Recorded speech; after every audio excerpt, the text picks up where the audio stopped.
stepping out of the shower, enormously tall and shiny wet, I would take her in and think, God, I hope I look like her someday. Towel drying was a dance, smooth and graceful, gliding across her form, a precious lover trusted to travel on top, between, underneath, everywhere and anywhere.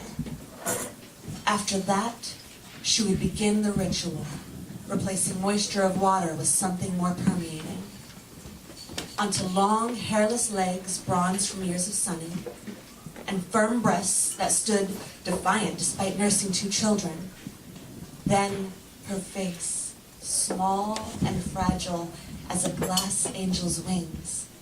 She massaged the same body parts, in the same order, in the same spot of the bathroom, every day. Soothed on lotion with the comforting thoughtlessness of morning meditation. I waited atop the closed toilet, admiring polished beauty, Roman marble sculpting herself before me, waiting for that time when she couldn't reach a certain spot on her back, and I would participate in the creation. Delighted at pouring magic potion into tiny cupped hands, I received the task as would an apprentice to a master. With the length of child's hands, I swept from the top of her back down to where she was shaped like a slide and imagined my fingers enjoying a roller coaster ride. I felt privileged to finger paint tulips onto canvas that, to my delicate amazement, seemed fit for Matisse's grander creations. And as I explored her terrain of finely chiseled shoulder blades, thumbs dug in, following the incline down along the banks of her spine until she tapered to a size my young hands could span, I knew what it was my daddy, every man in every bank lobby and on every street corner and in every grocery store checkout line saw in her, and I would think, God, I hope I look like her someday. I really, really hope. In a different bathroom, when I step out of the shower, I carry on the ritual, massaging the same body parts, in the same order, in the same spot of the bathroom, every day.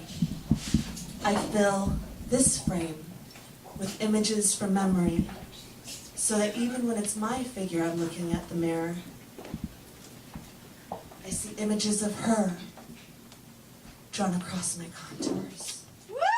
Yeah!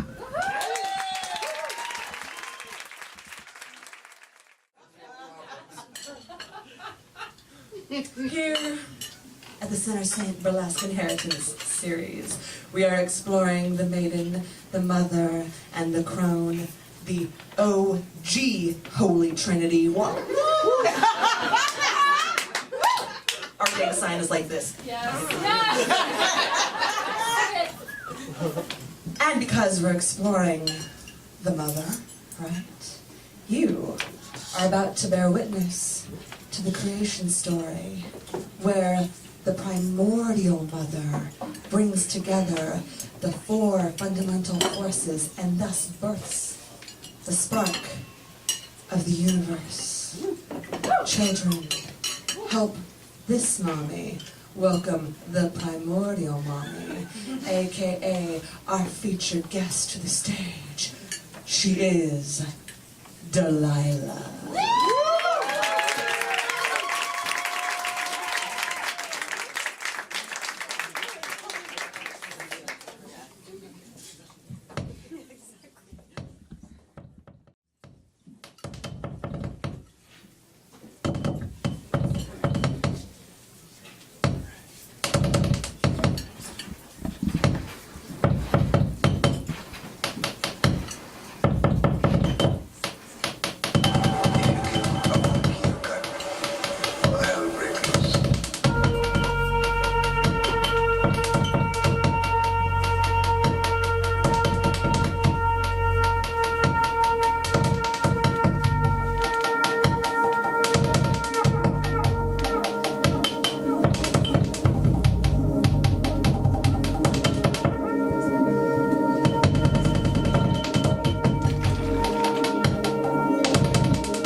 of the rich green earth and the white moon upon the mysteries of the waters, I call upon you to rise and come unto me, for I am the soul of nature that gives life to the universe. From me all things proceed, and unto me they must return. Let my worship be in the heart that rejoices, for behold, all acts of love and pleasure are my rituals. Let there be beauty and strength, power and compassion, honor and humility, mirth and reverence within you. For when you seek to know me, know that the seeking and yearning will avail you not, unless you know the mystery. For if that which you seek and find not within yourself, you will never find it without. For behold, I have been with you since the beginning, and I am that which is attained at the end of desire.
was featured guest Delilah and the principal performers of Sinner Saint Burlesque.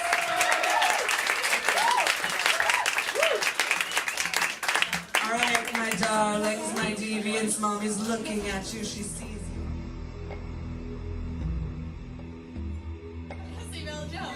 My act was addressing choice and options in motherhood, and also addressing politeness practices and femininity in our society.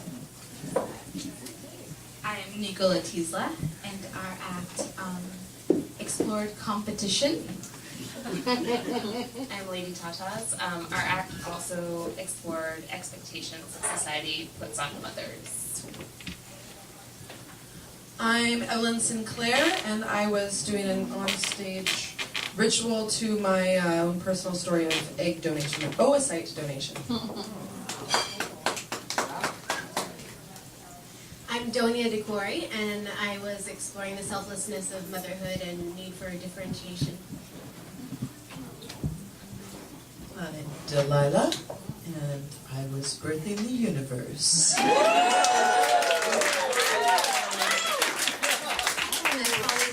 And my act explored the proper placement of chairs. All right, so what I'd like to do is, before I open it up to question or comment from the audience, I want to do, there is no fucking talking stick here. I mean, there's plenty of sticks, just keep them in your pants. I do want to establish a couple of ground rules, and that is, I welcome everybody and anybody who has a question to please get my attention, and I will turn my attention to you, and you may ask your question or make your statement.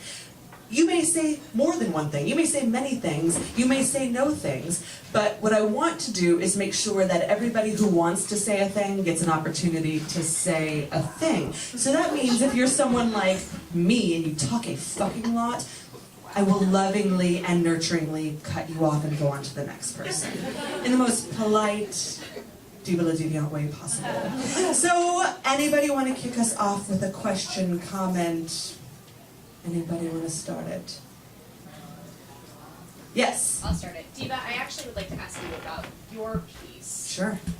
Was this an original piece that you wrote for your mother? And if so, what was your experience that informed writing about that moment of seeing your mother's body? It was. I wrote this a long time ago when I was in college, and it's an interesting piece. Something that happened when I was rehearsing this a lot, and thank God didn't happen when I was performing it, is I wrote this as an honest expression of adoration for my mother. And, thank you. Thank you. And, but when I would practice, when I dug it out all these years later, I wrote it in 1998, and just brought it out for the show, and every time I practiced it, I would start fucking weeping. And like yesterday my eyes were swollen, and I was like, okay, you've got to get to the bottom about what this is all about so that you can perform this act, which is an honest expression of love and appreciation for your mother, without weeping, because she's not fucking dead. Like, she's very much and so really when I thought long and hard about it, what I realized is my mom is actually really, like, by all stereotypical standards, an incredibly beautiful woman. Like, incredibly so, and to the point that, you know, as a young girl growing up, I simultaneously admired her, but also she was my first measure of what a woman was, and when I constantly failed at that, it created a lot of body issues for me. And my mom didn't do that to me. That was me and that was society, right? But my mom looks like a walking Barbie, like the big tits, the tiny waist, the small ass. I'm like her DNA turned upside down. And so... You're hot, Diva! I know that now, but thank you. I'll take that all night long. And so, you know, there was a lot of actual pain in what we have to do developmentally as women, which is find a way to disassociate ourselves from our moms. Usually this happens, I guess, in your late teens or early 20s, and define who you are as a woman. And for me, that was a really painful process because I had to learn to love myself, not in spite of my quote-unquote flaws, but for all of this, which is very different from my mom. And then I had, so like my pendulum swung one way, and then I had to find a comfortable middle ground where I was able to love this and love her simultaneously without judgment and just sheer appreciation. And so that piece was, I mean, it was just such a personal piece for that reason. But yeah, I wrote it for my mom. Next question, comment, concern? Yes. So does everybody write their own piece that they do? I was curious about that because some of it is very, very deep. And so I was curious if it was written for them and they performed it or if they all wrote it themselves. We do write all of our own stuff and come up with our own concepts, but while we create the work, we meet and show each other our work like incrementally as we're fleshing out the ideas, and we help each other like, oh, this song resonates with what you're talking about, sounds good. So we kind of help each other build it, but the concepts are our own, and ultimately all the decisions are our own to make. Thank you. What did you think was particularly deep? They're out of costume now, so it's hard for me to. Which act? Just name the act. Oh, it was the fertility thing. Yeah. Was the egg donation? Yes, I'm sorry. Yes, that one.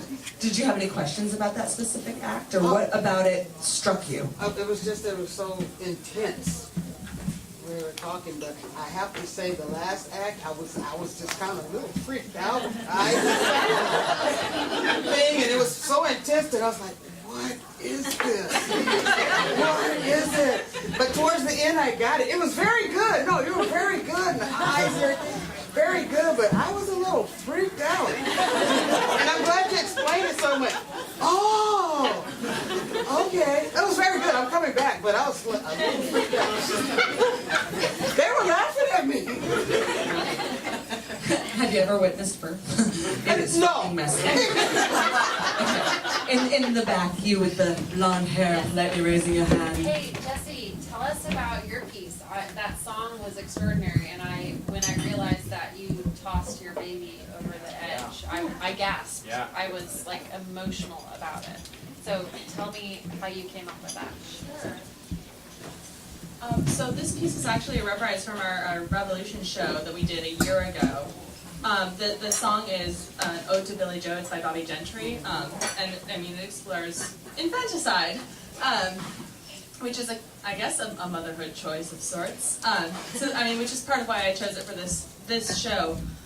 I think that a lot of women are faced with really difficult decisions in our world, and that in some circumstances they have options that are readily available to them, and in some circumstances they don't. And I think that women, especially young women, are doing their best to survive in a world where resources aren't always available to them. And so I think in this act, I explore what it might be like to be a woman in a case where maybe the resources that she needed weren't available to her. Maybe she doesn't feel like she can share what was happening in her life with her family, with the rest of the world going around with her. Experiencing loss in a very private way and feeling shame in a very private way. Is this starting to answer your question? So yeah. So these ideas of motherhood not being something that everybody's ready for, and when we're faced with situations like that, what can we do? What do we do? What happens? Kind of homage, Adeline, right? Okay, kind of homage to the first question. Was it difficult for you to kind of portray that personal experience on stage? Because I saw you had goosebumps, and I wasn't sure if that was like a whole or maybe on stage, or just kind of like your own personal thing. And then conversely, what was it like playing fertility secret mother? Like exploring the other side of like motherhood, I guess. Did everybody hear her questions? No. I'm sorry I didn't say it to my. Long story short, was it difficult for Evelyn? Was it difficult for you to portray that personal story? And then, what was it like playing the fertility scene with your mother? It wasn't difficult doing a personal story on stage. in this whole series, exploring like Maiden, Mother, Crone, Maiden is something we've all gone through. None of us have living children we've cared for. So the motherhood question, except for my mom. The truth history, the ongoing saga situation. So I had to ask myself, well, like, what is my relationship with the archetype of mother and this powerful experience in my life that was powerful at the moment, but then, life went on, money got spent, it's over. Didn't really think about it a whole lot, except for every once in a while, or when people talk about egg donation, I'm like, oh yeah, somebody has my genetic baby. It's my grandbaby.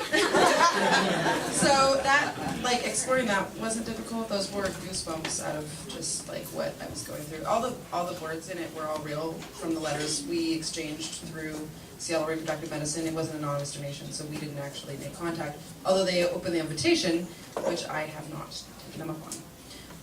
And doing a birth scene with my mom. It's actually kind of funny at rehearsal.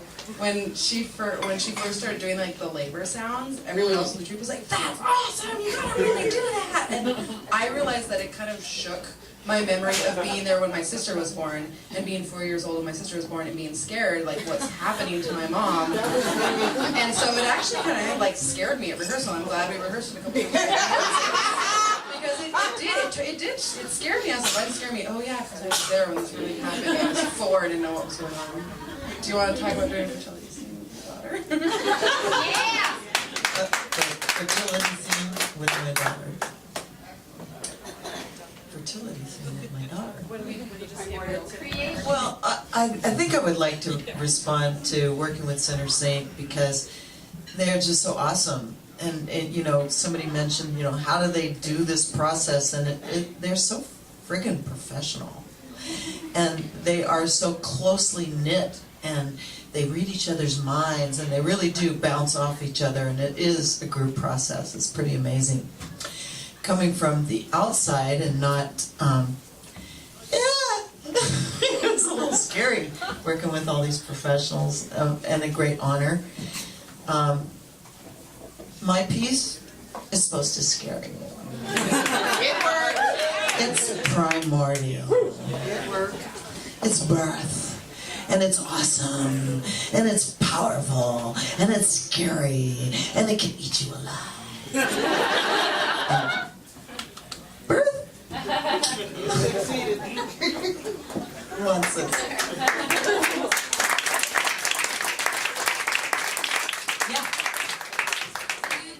Were able to look at your own experience with your mother, and it was really great to hear about how you were able to process a little bit about that. And I'm wondering if through any of the acts that the rest of you have done, if that has given you new insights as to who your mother is, or how she is, or your relationship that you can take with you from this point on.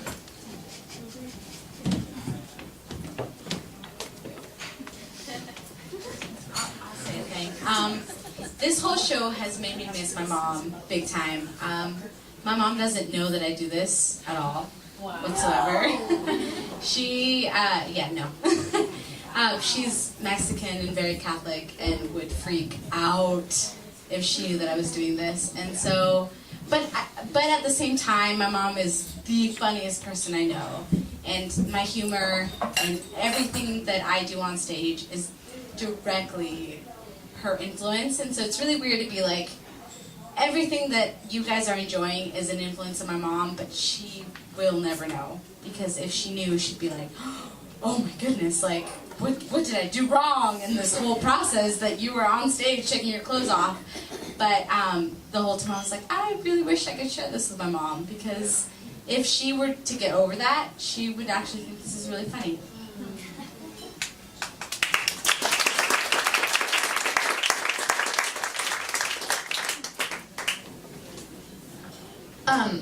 I didn't perform in the show, but I've been a part of planning and producing it. And at the same time that we've been working on the show, my mother was injured. She broke her ankle and had to have surgery, and it's sort of the first major thing she's had to have since I was old enough to be at a point where I could take care of her. So it's been really interesting coming to these rehearsals and talking about our mothers, but for me, feeling very motherly towards my own mother at the same time. and also seeing, just talking about moms and talking, like we had one night where we just really like laid a lot of shit on the table, like preconceived ideas of what it means to be mom and the things that we take from our mother that we don't want to, and it was like super intense. And I started thinking about how I started examining the things that I take from my mother that I don't even want to take necessarily. And I saw, I don't know, I've been examining my mom, noticing my mother in this situation being out of control and being taken care of in a way that she takes care of her mom. I'm seeing like my grandma in my mom, and I'm seeing my mom in me, and I'm watching all these ladies do this mom stuff, and I've been just like, oh my god. It's been really intense. I don't know where I'm going with that, but it's been like really intense having that happen in conjunction with this show. Has been really weird for me. Not bad necessarily, but it's been a lot of I don't know, a lot of processing about my mom. A lot of mom in my life right now. That's all. I don't know. That went nowhere.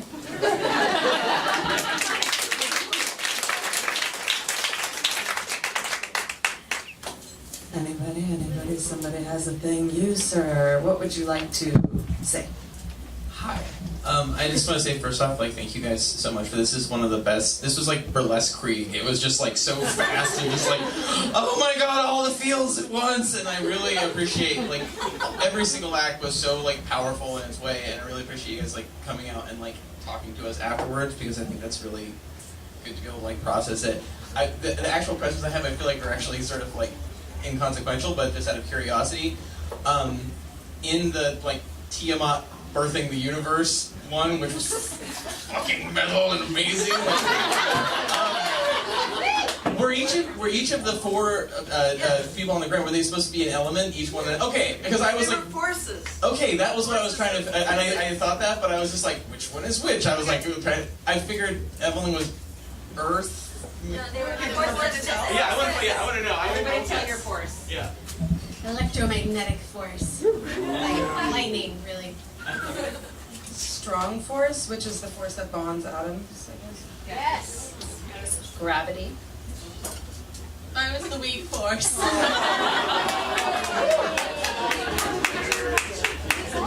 Who says that? The only other question I had was, Donia, in your act, like, there was this, the great, like, I was so like, the physical comedy and yet, like, the total discomfort of the entire thing, where it was just, like, I'm, like, feeling the discomfort. It was so great, and there was the whole sort of, like, holding up the finger. Was that meant to be to, like, a particular sort of, like, character off stage, like a child or a husband or whatever? It was just sort of, like, holding up a finger to the world in general, like... Yes. I actually went to visit my mom and my family in Denver over the course of producing this show, and tried to pin her down to have a discussion. I was like, Mom, we're doing this mother show. I want to know everything now. And I couldn't pin her down for like 3 minutes because she was just running around. We've got 5 kids, 4 dogs, I think 6 cats and a turtle, and like a zoo at the house, and neighbors and all sorts of shit, and trick-or-treating and costumes and whatever. And I was like, Jesus Christ, will you just sit down for 1 minute and talk to me? I want to make a mother show. I need advice from my mother. So yeah, that's to everyone, and yeah, just watching her lose herself in both this beautiful way of the deepest connection, and also the most horrific way of not knowing who she is sometimes, because she's so involved in all the tasks and everyone else's needs. So yeah, to the kids, to the husbands, to the wives, to the sisters, to the brothers, to the uncles, to the pets, to the turtle, to everybody. Yeah, just hold on and let me have a fucking minute.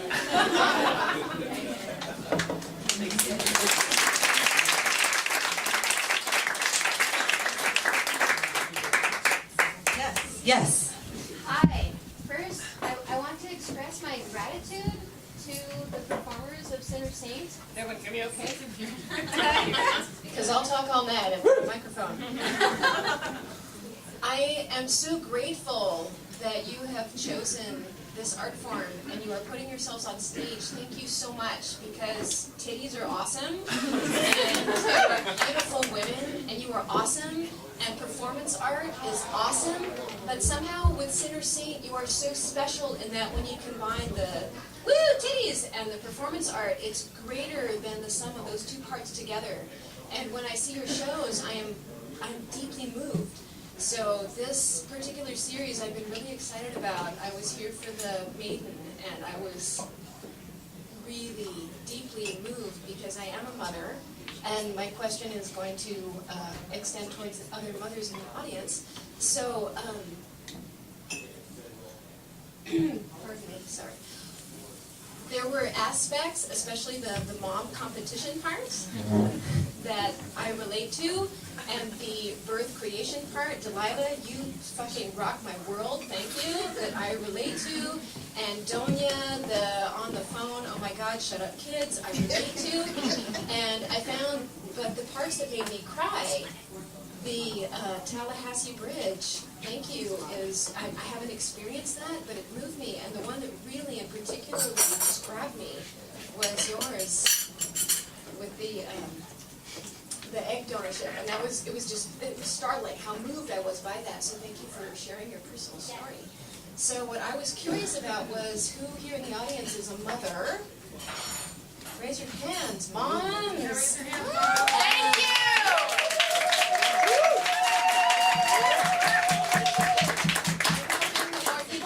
Perhaps bring up which act as a mother moved them the most, either what they related to or what startled you as a mother. It was really interesting last show we did, the Maiden show, turned into kind of conversation like, so you guys have all done the Maiden, but what are you guys going to do for Mother? Aren't any of you moms? So I think that's a great question for the audience. Any mom want to say what they related to? Any other mom? All the moms are shy. They're like, you know what? I'm drinking. I relate to this fucking cocktail in my mouth. No moms want to talk about. Any mom? Just shout it out, mom. I'm a military spouse, so I can relate to the competition thing big time. We are not very supportive of each other at times. Any other moms want to shout out what they related to? All of it. All of it? Yeah. How about this, moms? Did anything push a boundary for you? Did you find anything like dissonant, discordant, upsetting, maybe? Infanticide. Yeah. That was rough. That was rough. But to see a woman driven, I can empathize with a woman, especially of that era when that song was created. And I never knew. I remember hearing that song as a child. I had no idea what that was about. But in the Revolution show, when you performed that, it shook me. I had no idea. I was forced to listen. I was forced to witness, and I was forced to accept that society was not there for you.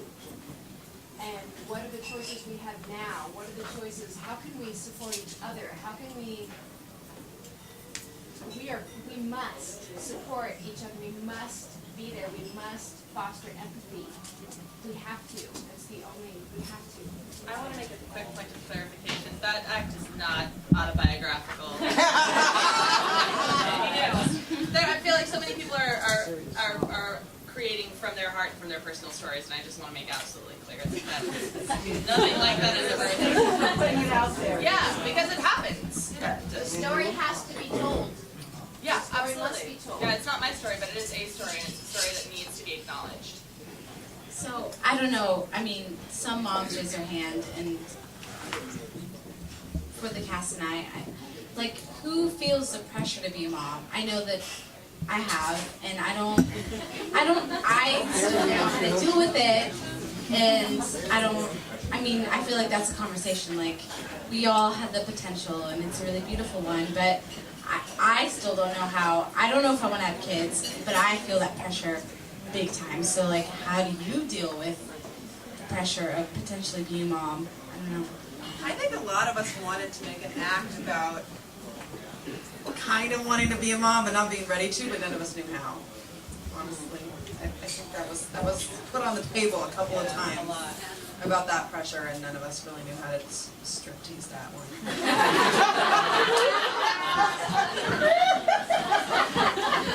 I will come back to you, but first I want to make sure that, yes, we'll be back. My favorite act was the PTA one. That was hilarious, and I just wonder what inspired that. Was that autobiographical?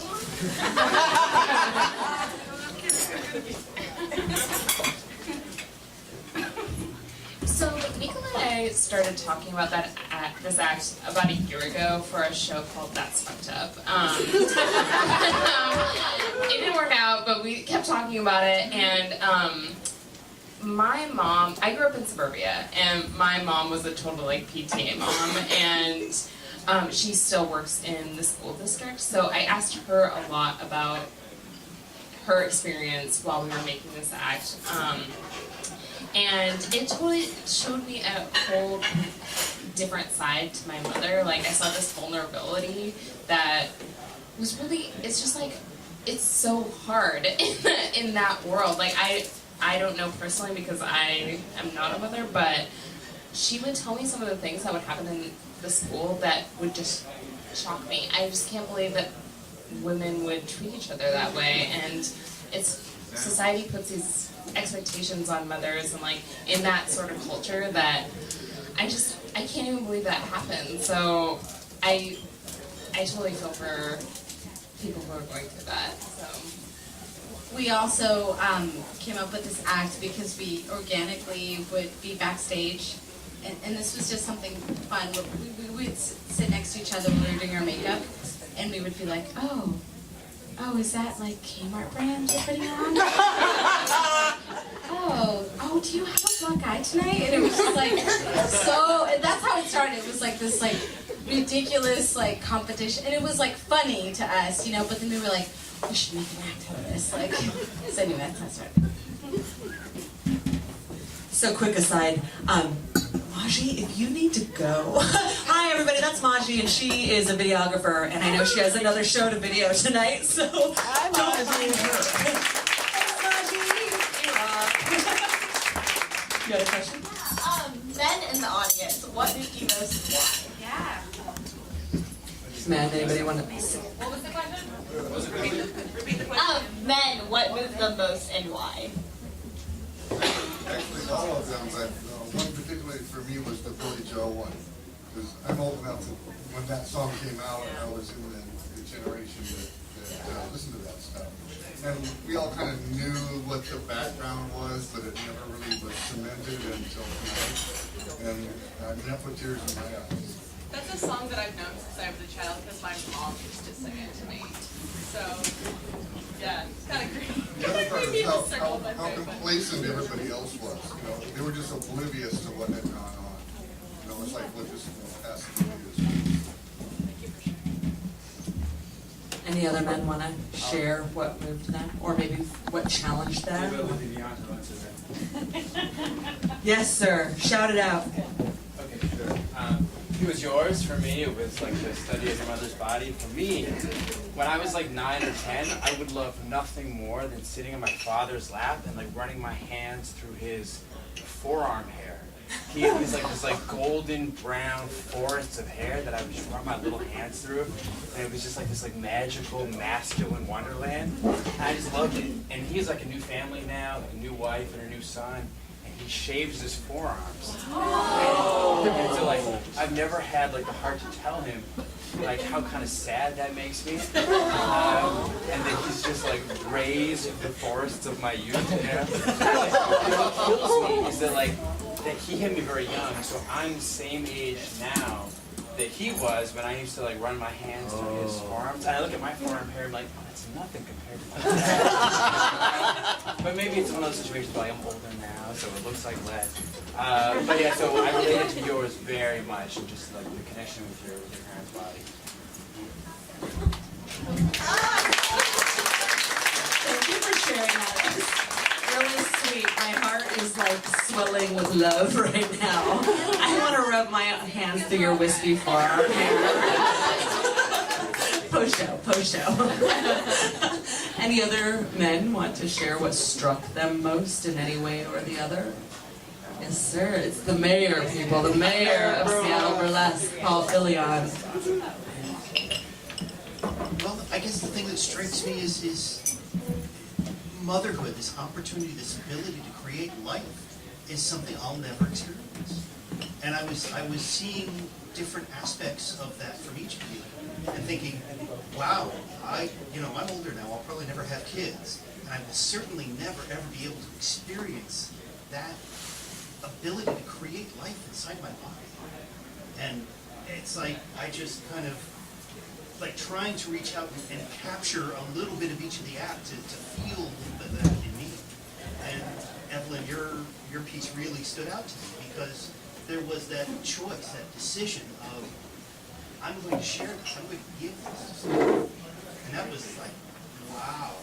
I mean, that was really touching. Touched me more than I thought it would. I'm just doing it. I was like, I'm gonna get some money. Oh God, this is serious.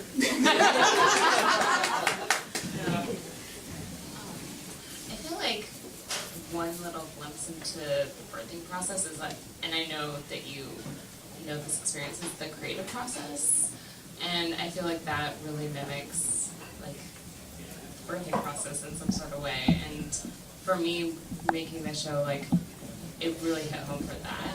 It was like, I kind of wanted to make an act about like birthing a briefcase or something, like I'm birthing my career, like as a performance artist now. But I feel like that really is like relevant in that sense. So I feel like it's a little close into it.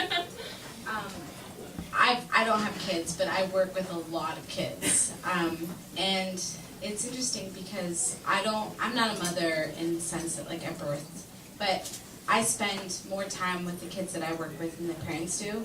So in a sense, I am a mother every day.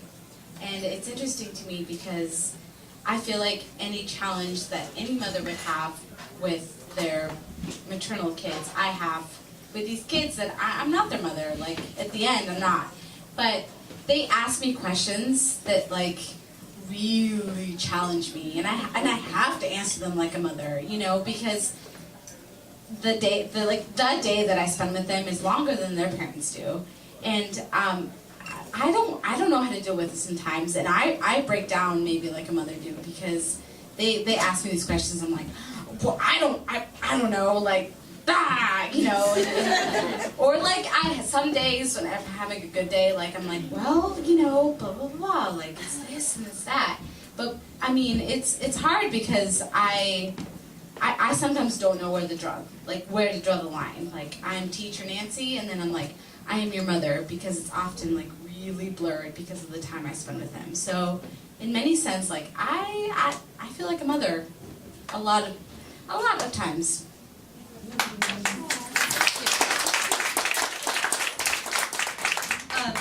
Paul, I want to respond to what you're saying because something that's been interesting to me through the process of making this show is that, like, I dove into the Maiden show and I was like, yeah, Maidenhood, I did that, I know all about it. Poser right now. I'm not a mother. What am I doing here? Like, I don't know anything about this. And it was, it was a really difficult thing to confront. Like, okay, so what am I going to explore not having been through this myself? And I agree, absolutely. I mean, the creative process is a kind of birthing. There is gestation and pain and development and change, physical change even. But at the end of the day, I mean, I'm not a mother. I haven't been a mother. I don't know if I ever will be. I don't know about mothering in ways that so many women do, in the ways that my mother does.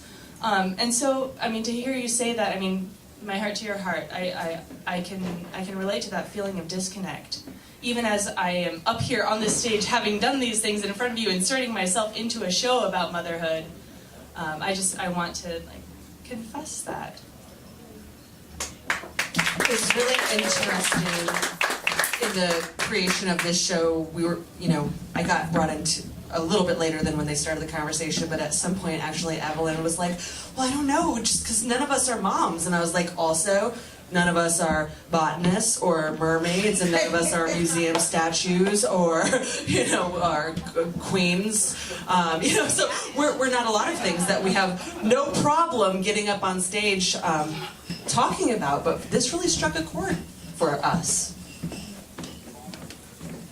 Well, I don't think motherhood is like only for women. I know a lot of men that are great moms. And in this day and age, we're turning the corner where maybe men are going to have children. So I don't know. But certainly mothering is, one issue.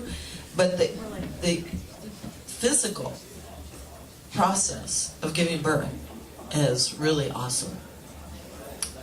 It's something that right now women have a monopoly on.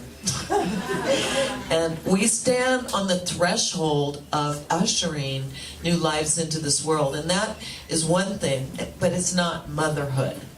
It's birth. Motherhood is like a commitment for many, many, many, many years. And Laura Rose's Evelyn Sinclair, and she's my daughter. And she was born in a half hour.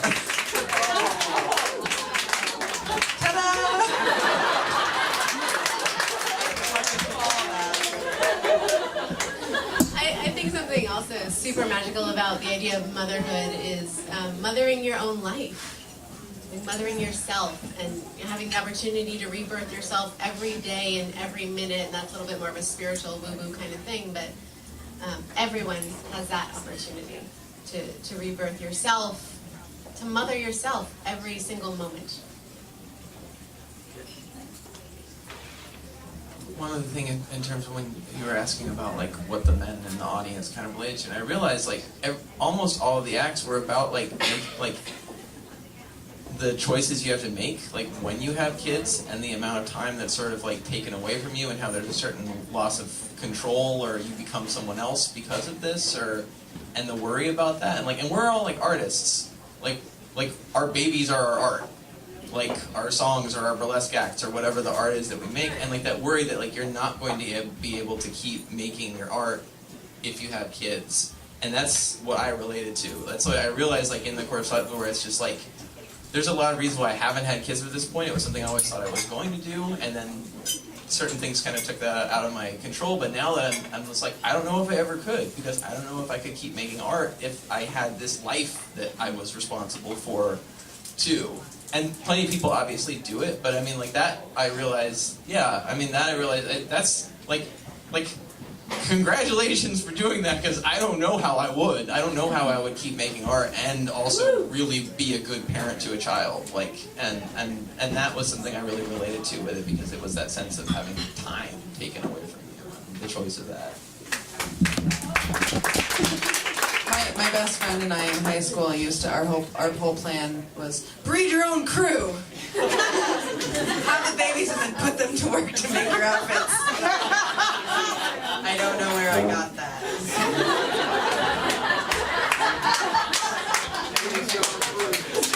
All hands. Anybody have another question, comment? Yes.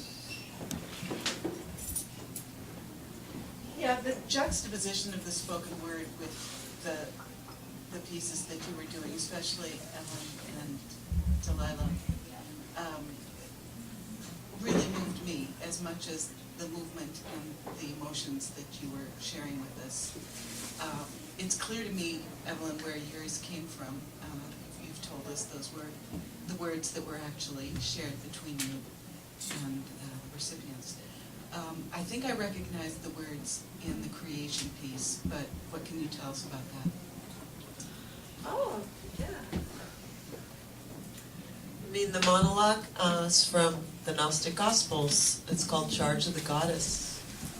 And the Gnostic Gospels were found in a cave, in a jug somewhere not that long ago, and interpreted, and it's beautiful.